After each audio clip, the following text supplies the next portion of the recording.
Have you ever wondered how products from around the globe make it through customs and into your hands? Today, let's unravel the mystery of customs clearance, particularly in Pakistan. Beginning with the first step, when goods arrive at the port, they are placed in the customs area under the control of Pakistan's Customs Department. This storage is a temporary holding area while the necessary procedures and paperwork are completed. Next, the importer or their representative will fill out a goods declaration form, which is a crucial document detailing the nature, quantity, and value of the goods. It's important to be accurate and honest, as any discrepancies can lead to delays or penalties. Once the goods declaration form is submitted, it's time to pay the customs duties and taxes. The rate of these fees varies depending on the type of goods and their value.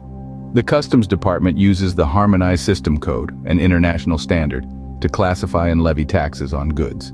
After the payment, the customs officials will inspect the goods. They'll check to ensure the items match the description provided in the goods declaration form, and that nothing illegal is being imported. If everything is in order, the goods will be released from customs.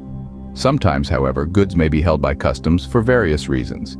If this happens, it's essential to contact customs officials directly and follow their guidance to resolve the issue. Now, let's recap the key points discussed in the video.